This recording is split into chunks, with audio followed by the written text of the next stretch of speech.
हा चला आपण क्लास आता चालू करूयात. रेकॉर्डिंग चालू केलं मॅमनी. आपण सॅटर्डेला घेतलेला एक्स्ट्रा क्लास. तर त्याच्यामध्ये आपण रिलेटिव्ह रिफ्रॅक्टिव्ह इंडेक्स बघितलेलं होतं, राईट. आणि आज आपल्याला ना ते डेप्थ वरती कसं ते पेन्सिल आपल्याला वाकडी झालेली दिसते, किंवा एखाद्या बकेटमध्ये पाणी भरल्यावरती त्याचं कसं बॉटम वरती आल्यासारखं दिसतं. तर ते तसं का होतंय आणि त्याच्यामध्ये काय रिफ्रॅक्शनचा रोल आहे ते आज आपण बघणार आहोत. ठीक आहे.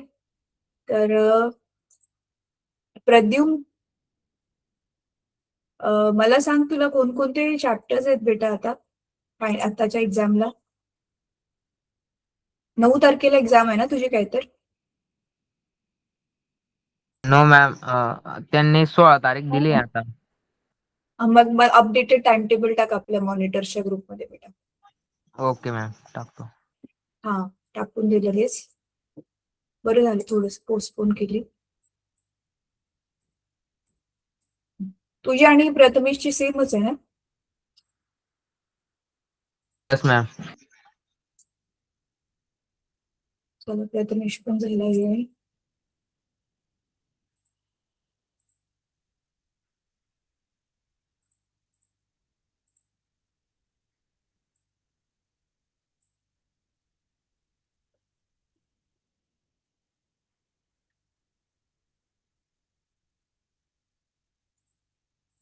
टाकला मॅम, टाइम टेबल बर, टाकून दिला. ठीक आहे, ओके बेटा. सो ऑप्टिक्स चॅप्टर आपण चालू केलेला होता. 59.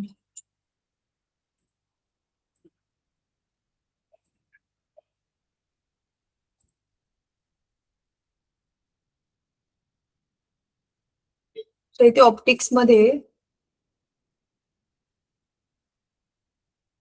त्या दिवशी आपलं हे चालू केलेलं आपण. हा बघा, हा वाला part, real depth divided by apparent depth.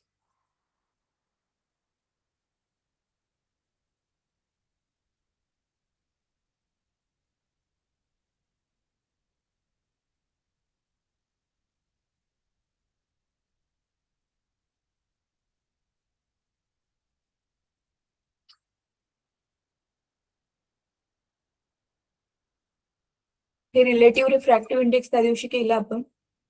तर हे करायचंय, illustrations of refraction. When the seen from the outside, the bottom of water body appears to be raised. This is due to refraction at the plane surface of water. In this case, n of water. n म्हणजे refractive index of water is approximately real depth upon apparent depth. Real मध्ये खाली खरं किती depth आणि अपॅरंट depth आपल्याला किती दाखवते. This relation holds good for a plane parallel transparent glass slab as shown below. ही ग्लास स्लॅब आहे. ग्लास स्लॅब मधून पण तुम्ही बघचाल ना मुलांनो, हे थोडस वस्तू जी आहे ना ती तुटल्यासारखी दिसते आपल्याला. मी थांबा तुम्हाला एक्सप्लेन करते.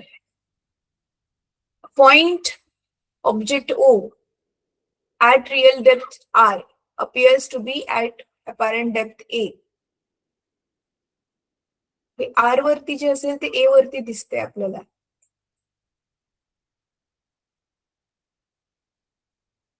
When seen from outside, incident ray OA,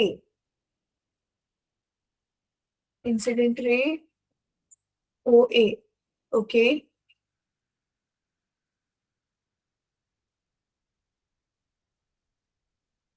traveling undeviated and OB deviating along BC.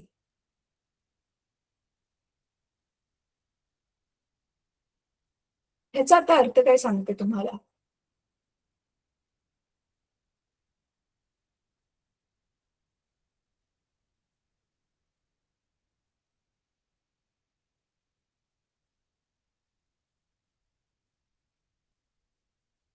ठीक आहे, थांबा आधी आपण ना ही डायग्राम स्वतःकडे काढून घेऊयात.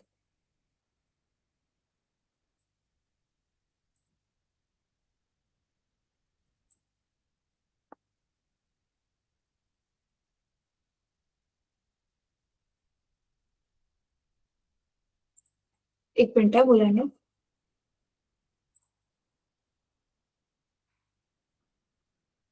ही वाली डायग्राम एक्सप्लेन करते तुम्हाला. हे त्यांना सूत्र मिळालंच कसं, रिअल डेप्थ अपॉन अपॅरंट डेप्थचं. त्याच्यानंतर मग आपण हे टोटल इंटरनल रिफ्लेक्शन काय असतं ते बघूया.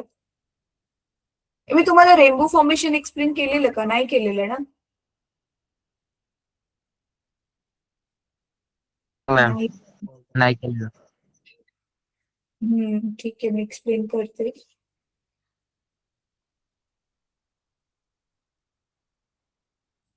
हे आपण जे सगळं केलंय ना आतापर्यंत, तेच सगळं ह्यांनी दिलंय. फक्त फरक एवढा आहे की आता जरा जास्त डिटेल मध्ये दिले, डीप दिले. त्याच्यामुळे थोडस हे आधीपेक्षा करताना अवघड वाटू शकतं तुम्हाला, पण प्रॅक्टिस केल्यावर होईल. एवढं नाहीये काय अवघड, पण हा प्रॅक्टिस तर पाहिजेच. बिना प्रॅक्टिसचं तर माझ्याच्याने पण नाही होणार, कारण फिजिक्स आपला सब्जेक्टच तसा आहे.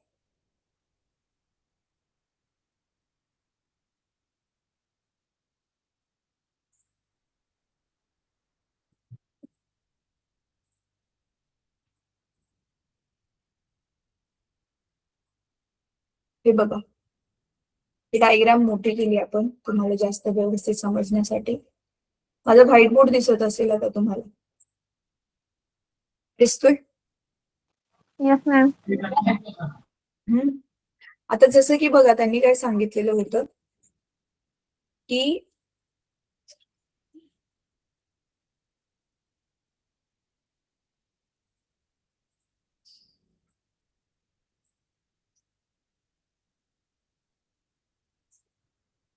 ही ऍक्च्युअल मध्ये रिअल डेप्थ आहे, ही वाली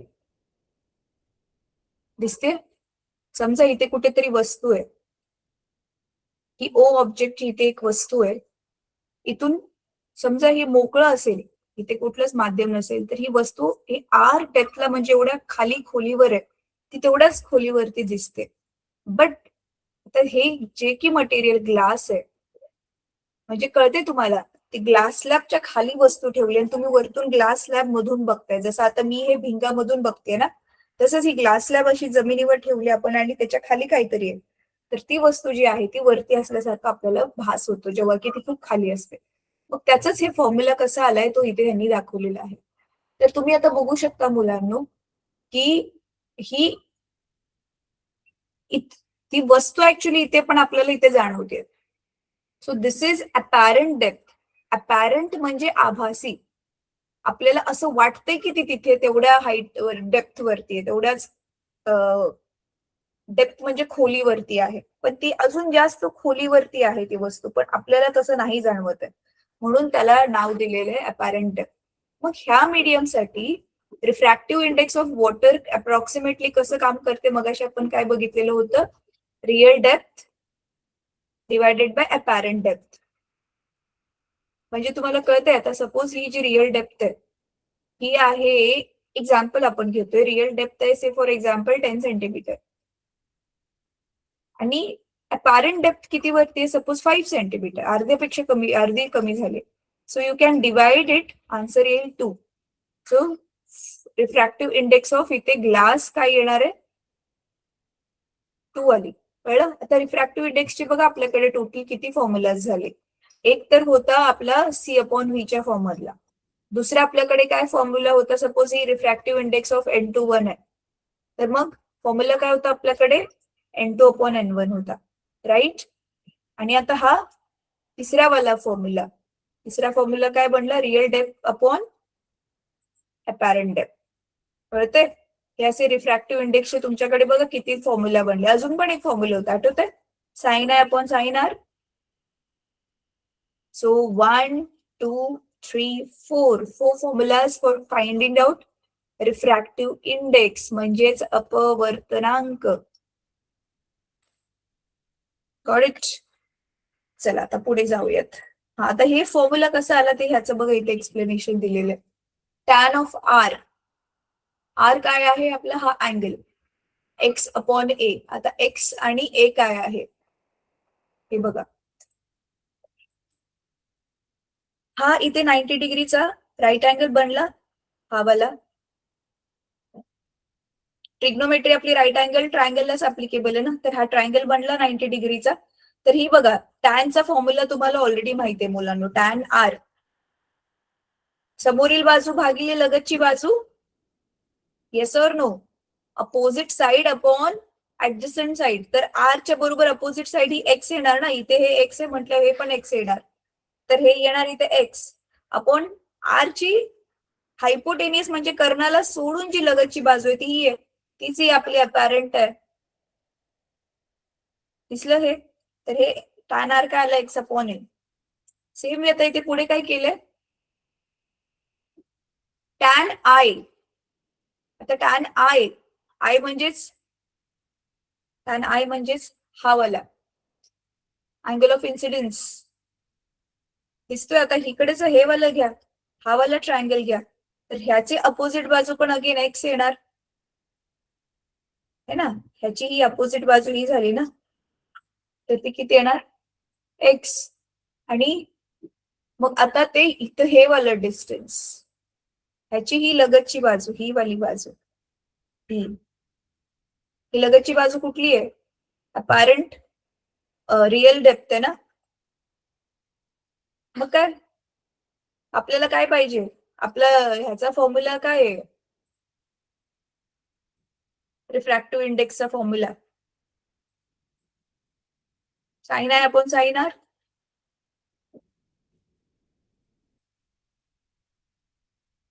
हा.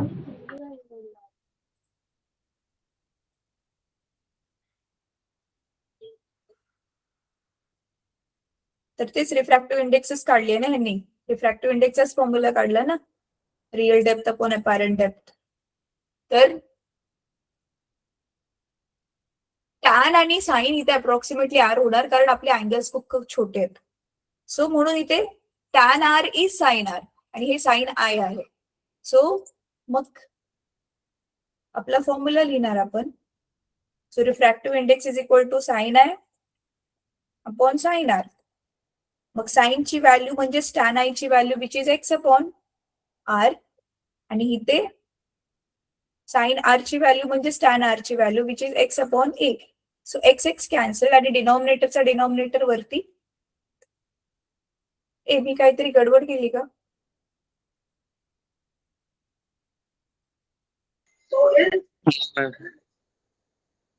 उलट का दिसती येतंय माझं आर अपॉन ए यायला पाहिजे ना. हा मग मी काय गडबड केली. हा एक्स अपॉन ए पण एक्स अपॉन आर. त्यांनी साइन आर अच्छा हा हा हा कळलं कळलं. इकडून चाललंय ना ते वरतून बघतात आहेत. Sine r upon sine i येणार आपलं इथे refractive index. Yes with respect to च घेतल्यामुळे माझं तसं झालंय. कळलं कळलं मला. So this is sine r upon sine i. इकडून चाललंय ना ते ऑब्जेक्ट इथे ठेवलेलं आहे. तर हा आपला आय आहे आणि इकडे आपला आर भेटतोय करेक्ट त्या हिशोबाने. मग इथे ए येणार आणि इथे आर येणार. मग ए कट झाला आणि डिनॉमिनेटरचा डिनॉमिनेटर वरती गेला. आन्सर येणार आर अपॉन ए. सो म्हणून यांचा फॉर्म्युला बघा मग काय आलेला. आर म्हणजे रिअल डेप्थ आणि ए म्हणजे अपॅरंट डेप्थ. कळलं कसं आलं हे मुलांना? आता ही जी डायग्राम होती ना येस व्हेरी नाईस. ही डायग्राम होती ना ही डायग्राम आधी तुम्हाला समजून घ्यावी लागेल की काय केलंय नक्की. बघा ही पॉइंट ऑब्जेक्ट इथे ठेवलेला होता. हा पॉइंट ऑब्जेक्ट इथे ठेवलेला होता ओ आणि तुम्ही इकडून बघताय डोळा तुमचा इथे वरतून बघताय त्याला हे असं खाली. ठीक आहे. तर काय होतंय तुम्ही सरळ बघताय त्याला तर होतंय काय हे ओ ए आणि इथे काय दिलंय ओ बी. हे अँगल ऑफ इन्सिडन्स दिलेत बघा. हा तुमचा काय दिसतोय इथून सुरुवात केली आहे ना इथून जसं की सुरुवात केलेली आहे. तर हा तुमचा नॉर्मल आहे. तर तुम्ही काचेमधून इथून बघताय अ अ अ इकडून इकडून बघताय मुलांना तुम्ही आय इकडे दिलंय ना.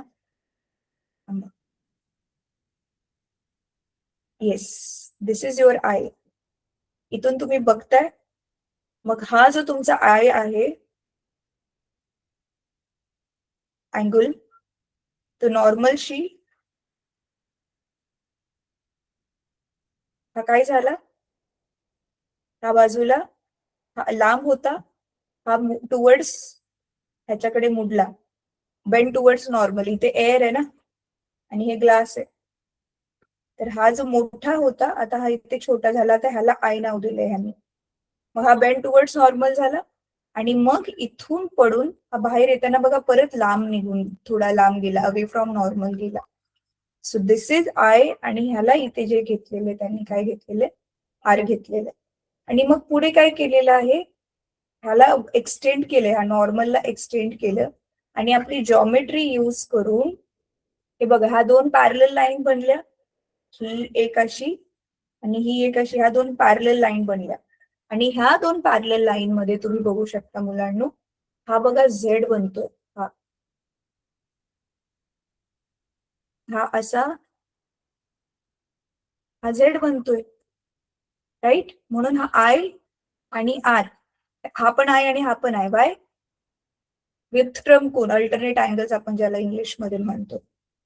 आणि मग सेम वे हा आर ह्याला मागे वाढवलं आणि ही पॅरलल लाईन झाली मग आता. आणि मग हे अगेन इथला वाला अँगल हा वाला ह्याच्याशी काय बनतोय मग आता तो,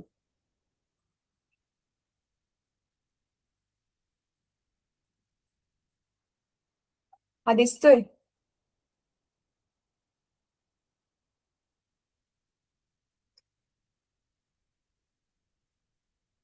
तर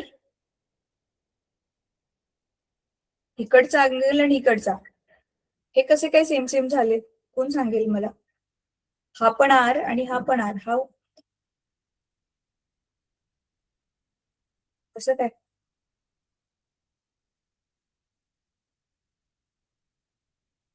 हे तुम्ही जॉमेट्री जरा यूज करा, मग तुम्हाला समजेल काय केलंय ह्यांनी. आपले नॉर्मली जॉमेट्री मधले जे भूमितीचे नियम होते ना, तेच वापरलेले. हे दिसतंय इथे. मग पॅरलल लाईन काढली, हा एओला पॅरलल लाईन काढली. येस, पॅरलल लाईन काढल्यामुळे मग हा वाला आर, हा पण आर आला आणि मग पॅरलल लाईन मुळे मग हे कोण सगळे सेम सेम बनले. तर दिस इज हाऊ जॉमेट्री कन्स्ट्रक्ट करून मग त्यांनी टॅन आय काढलं, टॅन आर काढलं, दोघांना डिवाइड केलं आणि मग आपलं रिफ्रॅक्टिव्ह इंडेक्स काढली. ठीक आहे. तर हे काढण्यासाठी तुम्हाला एक्झाम मध्ये नाही येणार, ह्याच्यावरती बेस्ड क्वेश्चन्स येतील एक्झाम मध्ये. ठीक आहे. चला आता हे झालंय आपलं. आता हे वाला क्वेश्चन आपल्या ऑलरेडी मी डिस्कस केला, हा स्वतःहून करा आता तुम्ही, इझी आहे. बघा, सरळ सर रिअल डेप्थ आणि अपॅरंट डेप्थ. तर 4/3 मी आता कसं मग असे 10/5चं एक्झाम्पल दिलं, सेम तसंच केलेलं आहे. आता टोटल इंटरनल रिफ्लेक्शन आता काय असतं ते मी एक्सप्लेन करते तुम्हाला. टोटल इंटरनल रिफ्लेक्शन मी खरंच तुम्हाला नाही एक्सप्लेन केलं यापूर्वी मुलांना, पक्का ना. हो, नाही केलेलं मॅम. नाही केले ना. बरं चला, इझी आहे, खूप हो. इझी आहे. आता तुम्ही मला काही आन्सर्स द्या मी तुम्हाला एक्सप्लेन करण्याच्या आधी. बघा, सपोज ही एक बाउंड्री आहे, नीट बघायचं मुलांना. ही एक बाउंड्री आहे. कसली बाउंड्री आहे, सपोज आता इथे आहे, हे डेन्सर मीडियम आहे आपलं सपोज, आणि हे रेअरर मीडियम आहे. म्हणजे सपोज आता हे ग्लास आहे किंवा पाणी आहे आणि इथे एअर आहे. ठीक आहे. आणि सपोज आता हा आपला नॉर्मल आहे,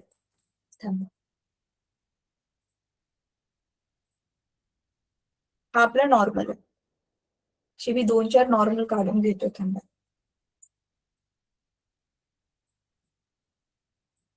आता मला सांगा मुलांनो, की ज्यावेळी लाईट रे असा पडतो इथे,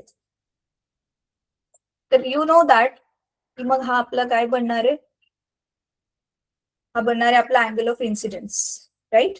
आणि आता डेन्सर मधून रेअरर मध्ये चालली लाईट. तर ही जी लाईट रे आहे ती it will bend towards normal और it will move away from the normal. Tell me.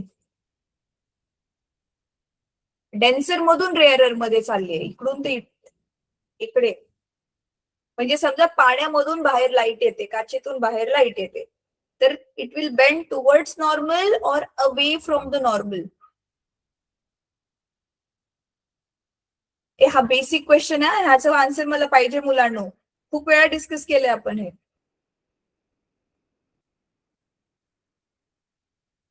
What?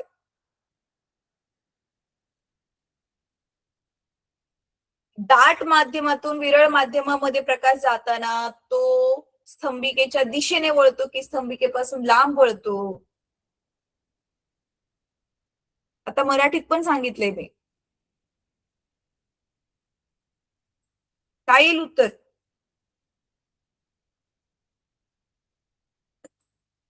असं काय करताय मुलांना? एवढा अवघड प्रश्न विचारलाय का मी? ओम, योगिता,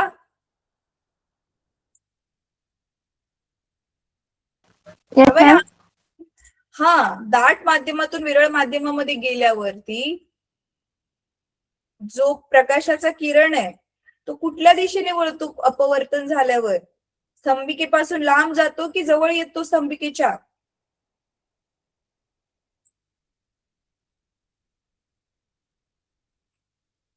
मुलांनो, एवढे बेसिक क्वेश्चन्सचे आन्सर्स येत नसतील ना, 11वीत सायन्स घेण्याचं काही लॉजिकच नाहीये.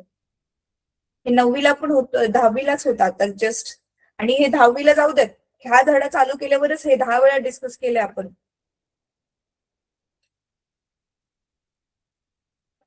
हे तुमचं त्या दिवशी आपण बघितलेलं होतं, ही ग्लास लॅब घेतलेली होती. मॅम, हा, किरणाची दिशा बदलते.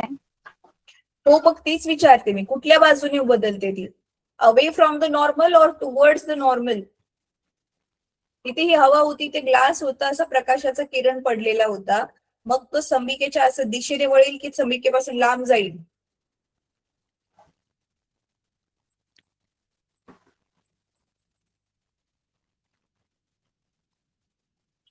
बहुत खूप. ओम, प्रथमेश, प्रद्युम, चुकीचे आन्सर्स असले तरी चालेल, आन्सर्स द्या. मॅम स्क्रीनच दिसत नाही मला. मॅम ते लांब जाईल. लांब जाईल डेन्सर मधून रेअरर मध्ये जाताना? पक्का? तू ज्याला स्क्रीन नाही दिसत आहे बेटा, तू रिजॉईन कर. येस, डेन्सर मधून रेअरर मध्ये जाताना it bends away from the normal. तर असा लांब जाईल तो. म्हणजे तुमचा हा जो आय आहे, आय सपोज माहिती नाही किती, पण सपोज इथे आय हा 35 डिग्री आहे, तर इथे आर जो आहे तो 35 पेक्षा जास्त असेल. It can be 40, 42 depending on कोणतं रेअरर मीडियम आहे ते. हवा म्हणजे पाणी आहे, ग्लास आहे, किंवा कुठलं ग्लिसरीन आहे, त्याच्यावर डिपेंड आहे. ठीक आहे. आता सपोज नीट बघा, आता हा 35 होता ना, मी अजून वाढवला ह्याला, अजून थोडा वाढवला ह्या आईला मी, असा 35 पेक्षा जास्त केला हा वाला असा आय. तर आता हो आणखी जास्त लांब जाणार. करेक्ट. असा आर तुमचा अजून वाढेल, म्हणजे आय वाढवत गेल्यावर आर वाढत जाणार आहे. बरोबर की नाही? परत आयला अजून खूप जास्त वाढवलं मी, आणि मी बघितलं, काय बघितलं की आता हा जो रिफ्रॅक्टेड रे आहे तो आता बाउंड्रीच्या अलॉंग ट्रॅव्हल करायला लागला. म्हणजे तो सेकंड मीडियम मध्ये गेलाच नाही. फर्स्ट मीडियम मधून तो सेकंड मीडियम मध्ये गेलाच नाही, तो इकडे बाउंड्रीवर आला. मग मुलांनो, आय ची जी व्हॅल्यू ज्याच्यासाठी हा रिफ्रॅक्टेड रे बाउंड्रीवर ट्रॅव्हल करतो त्याला आपण म्हणतो क्रिटिकल अँगल. काय म्हणतो त्याला? Critical angle. म्हणून ह्याला नाव दिलेले आयसी. आणि ह्याची अप्रॉक्सिमेटली व्हॅल्यू 42 डिग्री असते. किती असते? 42 डिग्री. हा, 42. आणि म्हणजे मग आता 42 पेक्षा मी थोडं आणखी ह्याला मोठं केलं, कळते तुम्हाला? ह्याला 42 पेक्षा आणखी थोडस मोठं केलं की आता मग तो तुमचा जो बाउंड्री वरती आलेला की नाही रिफ्रॅक्टेड रे, तो आता बाउंड्री मधून आतमध्ये येतो. असा तो बाउंड्री मधून आतमध्ये येतो आणि तो आता इथे रिफ्रॅक्शन न होता वी गेट इट रिफ्लेक्शन. कळते तुम्हाला? जरी इथे डेन्सर मीडियम असलं, इथे रेअरर मीडियम असलं, पण आपण सिन्स आयचीच व्हॅल्यू खूप जास्त घेतलीये, सो फेनॉमेना जो रिफ्रॅक्शन व्हायला पाहिजे तो न होता रिफ्लेक्शन होतं. आणि this is what we called TIR, total internal reflection. म्हणजे आतल्या आतच लाईट, डेन्सर मीडियम आहे ना, आतमधल्या आतच लाईट रिफ्लेक्ट होऊन बाहेर आली. आणि ह्या फेनॉमेनाचं आपण खूप वेळा जे आहे ते नेचरमध्ये पण ही प्रोसेस होताना बघितलेली आहे आणि आपण स्वतः पण ह्या प्रोसेसचा फायदा घेऊन खूप सारी वेगवेगळी जी आहेत ती उपकरणं बनवलेली आहेत. एक्झाम्पल, हा आता आपल्याला ज्यावेळी रेनबो दिसतोय, रेनबो फॉर्मेशन होते, इंद्रधनुष्य बनतोय पावसाळ्यामध्ये, कसा बनतो नीट बघा. आता हे सूर्यापासून असं सनलाईट पडते, ठीक आहे, ही सूर्यापासून अशी सनलाईट पडते. ती सनलाईट ना अशा अँगलला पडते की आतमध्ये मग ती रिफ्रॅक्ट होते आणि त्याचे किती कलर बनतात, असे 7 कलर बनतात.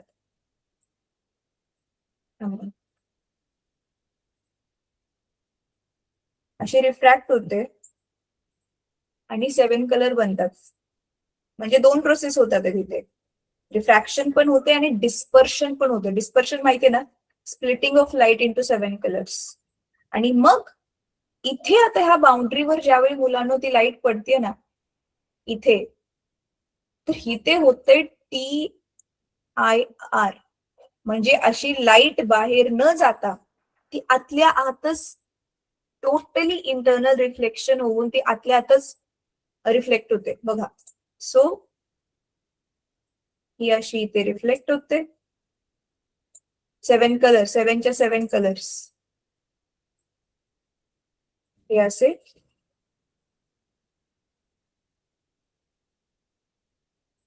आणि मग परत एकदा रिफ्रॅक्ट होऊन अशी ती बाहेर येते.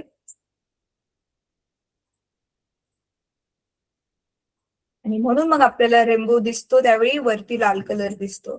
मग इथे जो पण माणूस उभा असेल,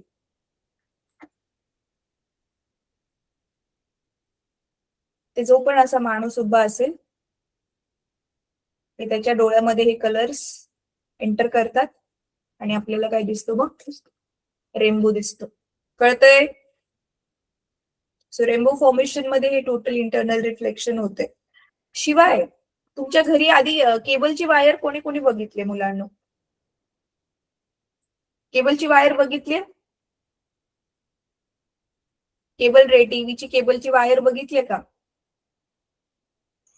येस मॅम. त्याला आतमध्ये Yes, बघितलं, ma'am. वरती काळं काढल्यावर आतमध्ये छोटीशी सफेद ट्यूब असल्यासारखे असतं, बघितले ते? तो केबलवाला दाताने तोडून तोडून मग ते व्यवस्थित बांधतो. तर त्याच्यामध्ये पण हे total internal reflection phenomena use होते. कशासाठी? टीव्हीचा जो सिग्नल आहे तो केबल मधून आणला जातो. मग केबलचा सिग्नल त्या वायरच्या आतूनच जायला पाहिजे ना, वायरच्या बाहेर कुठे रिफ्रॅक्ट झाला की मग आपल्याला नीट दिसणार नाही, म्हणजे इन्फॉर्मेशन बाहेर गेली. पण ती व्यवस्थित काही इन्फॉर्मेशनचा लॉस न होता ती कॅरी करण्यासाठी म्हणून मग काय डिझाईन केल्या गेल्या आहे बघा. हे दिसते तुम्हाला ऑप्टिकल केबल कन्स्ट्रक्शन, हीच ती केबलचीच वायर आहे, दिसते मुलांनो? हे बघा, इथून तो ऑप्टिकल सिग्नल सोडला जातो आणि तो सिग्नल असा आतल्या आतच रिफ्लेक्ट होत होत होत होत आपल्यापर्यंत पोहोचतो. Flexible cladding, flexible transparent core, optically denser than cladding, हे नावं दिलेली आहेत. Buffer and jacket construction. आता ना हे आता तर ह्याच्यात नुसतं चित्र दिलंय, पण तुम्ही ह्याला इंटरनेट वरती सर्च केलं ना मुलांना, छानपैकी तुम्हाला ना ती वायर कशी दिसते त्याचं मिळेल. थांबा मीच दाखवते. हे बघा, हे ऑप्टिकल केबल फायबर बद्दल आपण वाचतोय सध्या, त्याचं ऍप्लिकेशन. दुसरं काय आहे total internal reflection? Prism binoculars. Binoculars only using only 2 cylinders have a limitations of field view. चला हे पण बघूयात. हे दिसतात प्रिझम बायनोक्युलर, हे पण बनवलेलं आहे. वायडर इनपुट ते काय असते ते पण बघू. पेरिस्कोप तुम्हाला ऑलरेडी माहिती असेल, हे बघितलं हे जहाजामध्ये बघा, जे खाली सबमरीन असतं, पाण्याच्या आतमधली पाणबुडी जी असते, ते आतून पाणबुडी मधून वरती समुद्राच्या वरती काय चाललंय ते बघण्यासाठी ही जी यूज केली जाते ती पेरिस्कोप आहे. पेरिस्कोपला काय म्हणतात? आठवत नाहीये मराठीच्या पुस्तकात काय नाव दिलेलं होतं. काय होतं पेरिस्कोपला नाव? 8वीच्या पुस्तकात होतं, मराठीतून काय नाव होतं मला आठवत नाहीये. ठीक आहे, तर आता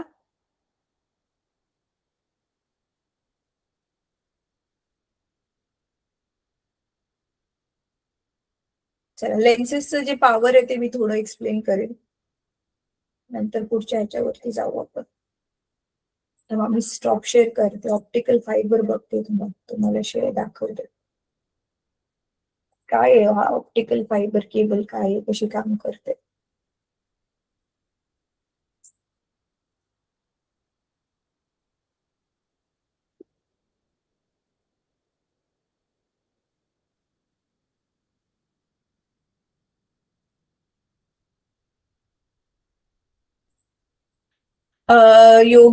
योगिता, उज्ज्वला, योगिता, येस मॅम.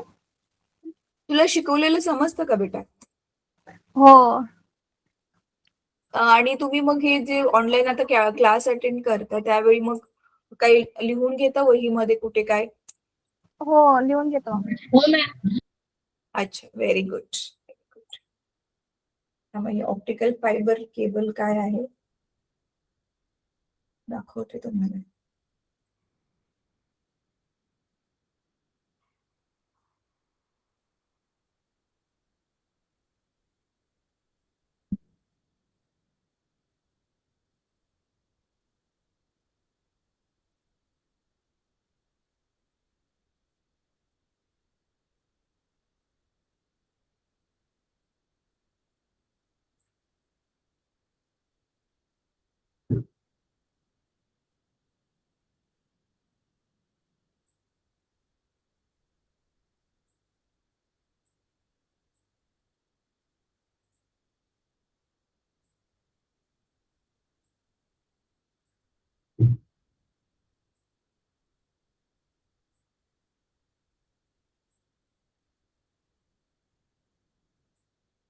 मुलांनो, आता ना हे युट्यूब वरती व्हिडिओ आहे, पण कधी कधी ना कॉपीराईटचा इश्यू होऊ शकतो, म्हणून मी ना ह्याचा आवाज बंद केलाय आणि तुम्हाला जस्ट फॉरवर्ड करून करून दाखवते. आय होप काय प्रॉब्लेम नाही येणार.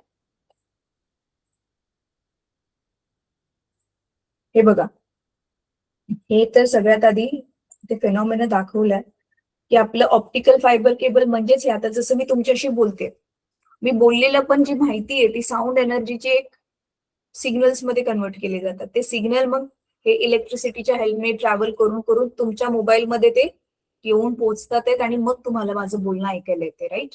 तर ते सिग्नल हे बघा, हे अशा दिसतात, ऑप्टिकल फायबर केबल दिसतात आहेत. हे वरतून प्लास्टिक आहे, मधून ही एक अशी दांडी आहे. आता बघा, इथे दाट माध्यम आहे, दिसते? Bent away from the normal, denser medium मधून बाहेर आल्यावरती अवे फ्रॉम द नॉर्मल गेला. त्याच फेनोमेना आपण इथे वापरणार आहे. आता बघा, इथे रिफ्रॅक्शन एक्सप्लेन केलेलं आहे. जसं की आता ह्याच्यामध्ये बघा, पेन्सिल दिसते, तुटल्यासारखे दिसते आतमध्ये, ग्लासमध्ये आतमध्ये इथे. तर तोच टोटल इंटरनल रिफ्लेक्शन कसं दिसते हे बघा. अँगल जसं जसं आपण आय वाढवला, हा जो काय होतोय, हा जो आर होता तो परत वाढत चाललाय बघा. आता हा बाउंड्रीकडे आला, बाउंड्रीच्या कडे शिफ्ट झाला. मी आता एक्सप्लेन केलं तेच सांगितलंय बघा. आतमध्ये आला, घुसला, आता आतमध्येच घुसला तो आपण आय वाढवल्यावरती. Total internal reflection. आता हाच फिनॉमेना कुठे वापरलाय यांनी, हे बघा, त्या ऑप्टिकल वायर मधून सिग्नल कॅरी करून घ्यायला. आता नीट बघा ह्याला काय दाखवतात. दिसतोय की आतमधलेच दिसते ही केबलची वायर अशी बघितली तुम्ही तुमच्या घरामध्ये ही ma'am. तोडलेली राईट ही कॉपर केबल आणि ही फायबर केबल आहे तर इथे हा वापरलेला आहे कन्सेप्ट टोटल इंटरनल रिफ्लेक्शन वाला हा कन्सेप्ट इथे वापरलेला आहे. तर एकदा ह्याला जरा वाचून काढा मुलांनो. आता पुढचा एक छोटासा टॉपिक येतो आपण कम्प्लीट करूया. भिंगाची शक्ती पॉवर ऑफ द लेन्स भिंगाची शक्ती काय असतं त्याचं सूत्र काय होतं कोणाला आठवतंय प्रद्युम ओम योगिता उज्ज्वला सांगा बरं भिंगाची शक्ती भिंगाची पॉवर काय होती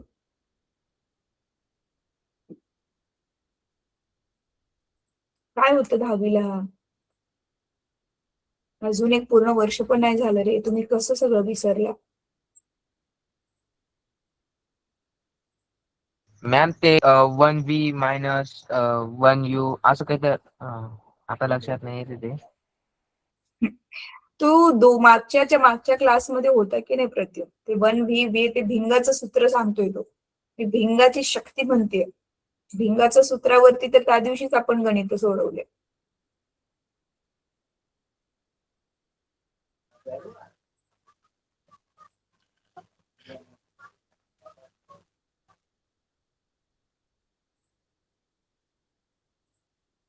त्याला पुस्तक बघा पटकन ते मॅम बघा. p is equal to 1 upon metre f f काय आहे त्याच्यामध्ये f मीटर आहे मॅम. अरे एफ ला मीटर मध्ये मोजलंय रे पण एफ काय आहे f what is f object distance image distance focal length radius काय आहे ते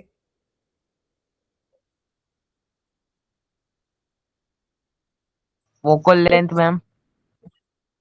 हा ती फोकल लेंथच आहे ओम आज तू तू का नाही बोलत आहेस काय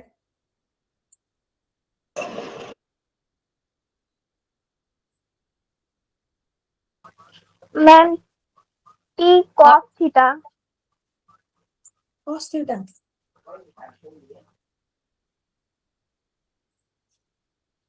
मुलांनो तुमचे 10वीला जरी पर्सेंटेज चांगले असले ना सगळं विसरलाय तुम्ही काय फायदा मग सगळ्या कन्सेप्ट बेसिक कन्सेप्टच विसरलाय तुम्ही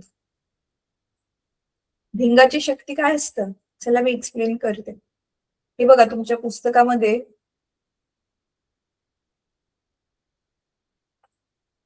हे जे दिलेलं आहे अच्छा हे रेनबोचं परत आपण बघूयात थांबा एक तर मी पहिलं आलं तर एक्सप्लेन केलं सेकंडरी रेनबो काय असतं मी परत एक्सप्लेन करू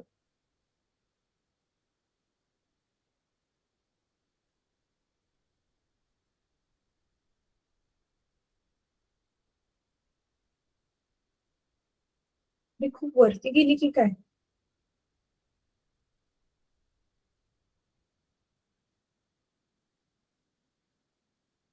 हा नाही बरोबर आहे सी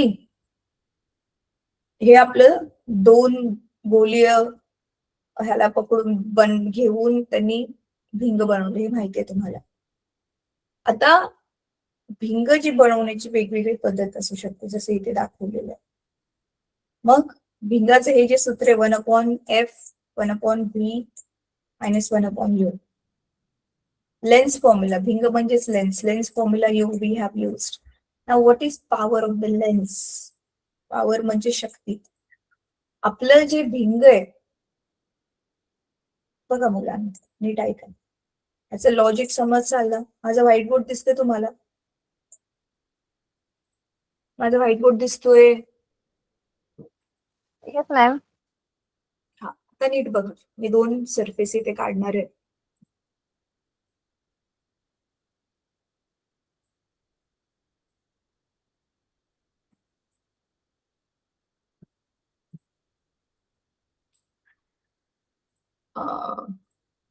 जाऊ दे हातानेच काढू दे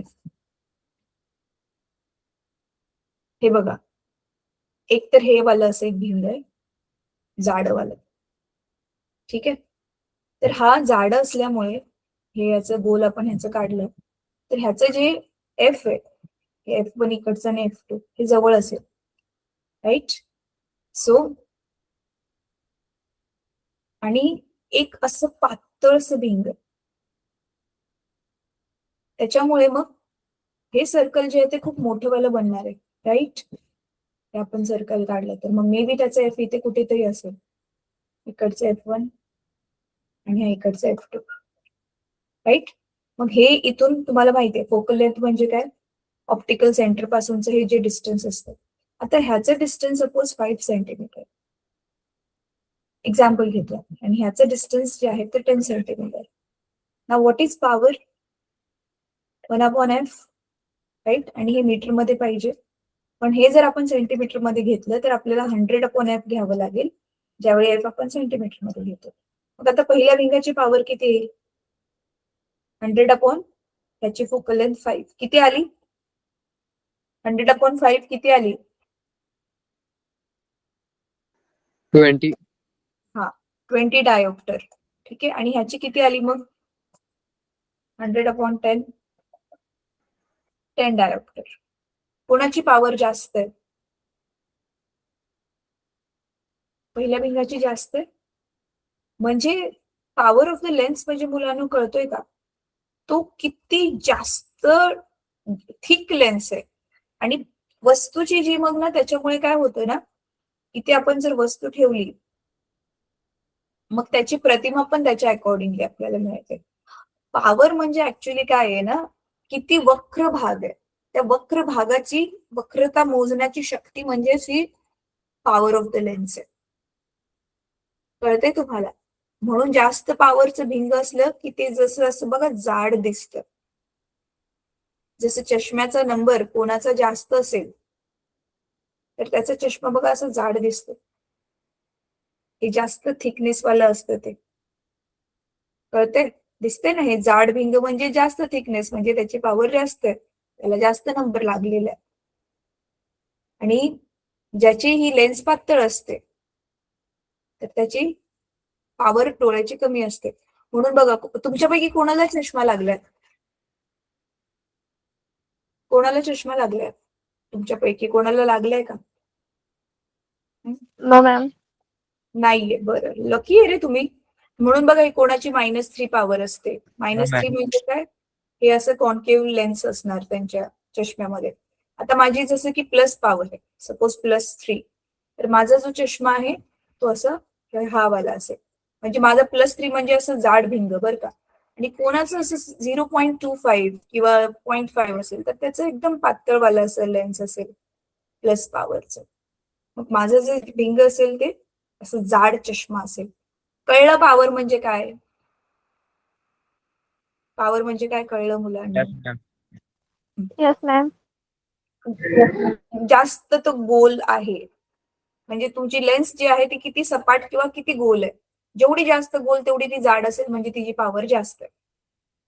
कळलं? आता आपण काय करणार आहोत, छोटेस ना एक गणित सोडूयात, 2-3.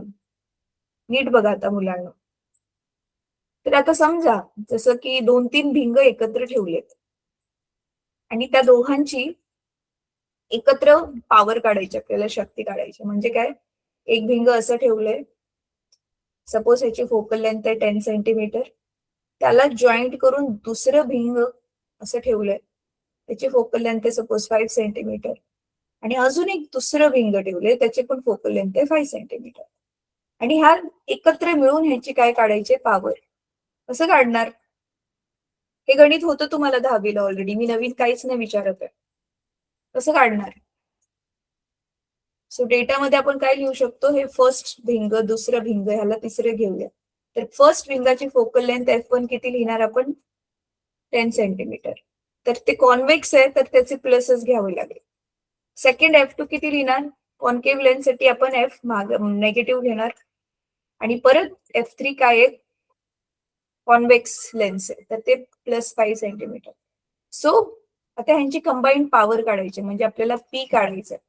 तर तुम्ही प्रत्येकाची एकेकाची काढून त्याला ऍड करू शकता. पहिली मेथड, पहिल्या मेथड मध्ये काय करणार, P1 काढणार तुम्ही 100/F1 का 100? कारण इथे सगळ्या व्हॅल्यू सेंटीमीटर मध्ये दिलेल्या आहेत. ते सांगा चला सांगा मला पटकन. मग 100/10 तर इथे येणार +10 dioptre P1. Same way P2 किती येणार? 100/F2. F2 किती आहे? सो 100/-5. सो -20. P3 किती येणार? 100/F3. So plus 100/+5.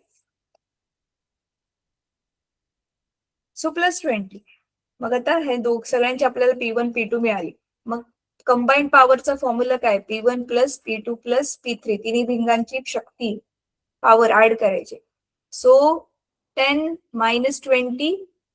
अच्छा 10 + -20 +20. तर हे -20 20 कॅन्सल. आन्सर आलं 10 dioptre. So this is the total power, combined power of the lens. ही एक पहिली मेथड आहे. तर दुसरी मेथड काय आहे मुलांनो? डायरेक्ट एकेकाची पॉवर न काढता एकत्र फोकल लेंथ काढून घ्या. म्हणजे तिघांची focal length, effective focal length. त्याचं मग काय फॉर्म्युला आहे?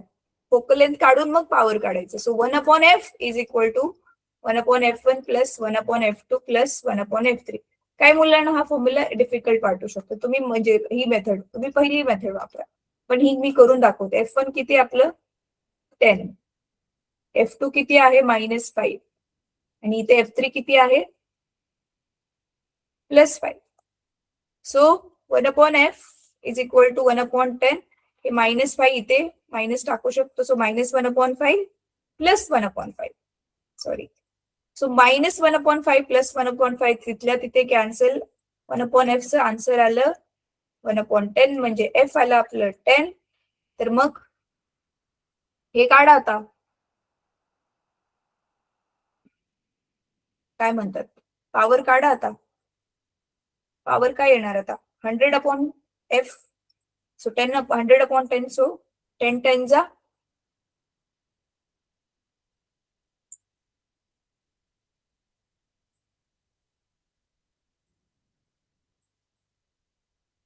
10 10 जा 100. So 10. Can you see same answer आलं. इथे पण 10 आलेलं, इथे पण 10 आलं. सो 2 मेथड आहेत कंबाईंड पॉवर काढण्यासाठी.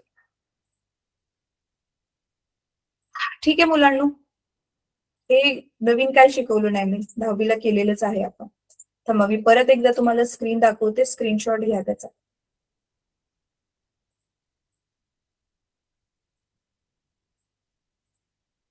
हा स्क्रीनशॉट घ्या. घेतला? येस मॅम, घेतला. ठीक आहे. चला आता आजचा होमवर्क सांगते तुम्हाला. प्लीज होमवर्क नोट करून घ्या पटकन. मग आपण क्लास संपूयात. टेक्स्टबुक उघडा. हे बघा. आज आपण जे जे केलंय छानपैकी वाचून काढायचंय. इथून सुरुवात केलेली आपण इलस्ट्रेशन ऑफ रिफ्रॅक्शन पासून. हे गणित स्वतःहून नोटबुक मध्ये सोडवायचंय. एक्झाम्पल 9.4. त्याच्यानंतर हे जरा सगळं वाचा. हे बघा ब्रॉडबँड टीव्ही सिग्नल्स वगैरे हे सगळं वाचा. तुम्हाला खूप इन्फॉर्मेशन मिळेल. लो अटेन्युएशन लॉस काय असतं, इलेक्ट्रिकल इन्सुलेटर्स, हे थोडंसं. प्रिझम बायनोक्युलर्स. अच्छा प्रिझम बायनोक्युलर्स वाला आपला टॉपिक राहिला. आपण पुढच्या क्लासमध्ये कव्हर अप करूया. ठीक आहे. परत पेरिस्कोप बद्दल पण मी थोडं एक्सप्लेन केलं. हे एकदा गणित स्वतःहून गो थ्रू करा. सोडवून दाखवलेलंच आहे ऑलरेडी. मग आपण आज लेन्सेस चालू केले. भिंगे. आणि मग हे भिंग्यांना एकत्र ठेवल्यावरती हेच आता मी एक्सप्लेन केलं बघा. कंबाईंड ह्यांची फोकल लेंथ किती येणार त्याचा हा एक फॉर्म्युला आणि पॉवरचा फॉर्म्युला पण आहे P1 + P2. ठीक आहे. येस. तर इथपर्यंत छानपैकी वाचून काढा. जिथे जिथे मध्ये मध्ये गणित आहेत स्वतःहून ते ट्राय करा. मग नेक्स्ट क्लासमध्ये आपण इथून चालू करू. Refraction at a single spherical surface. हे इथून आपण चालू करूया पुढच्या क्लासमध्ये. हा मला नाही वाटत हा एक आठवड्यामध्ये म्हणजे ह्या आठवड्यामध्ये पण आपला धडा संपेल. बराच लांब आहे पण ट्राय करूयात. अजून 2-3 पिरियड मध्ये संपवायचा. किती लांबच लांब आहे, संपतच नाहीये. बरं ठीक आहे, चला काही हरकत नाही. ठीक आहे, आज शिकवलेलं समजलं मुलांना?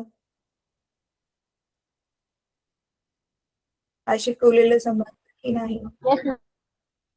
बस एका मुलीला, 2च मुलींना समजलं. ओम, तुला नाही समजलं बेटा? ती लक्षच नव्हतं. ठीक आहे, चला आता आपण होमवर्क करा, उद्या परत भेटू, आपला उद्या क्लास आहे. गुड नाईट मुलांना.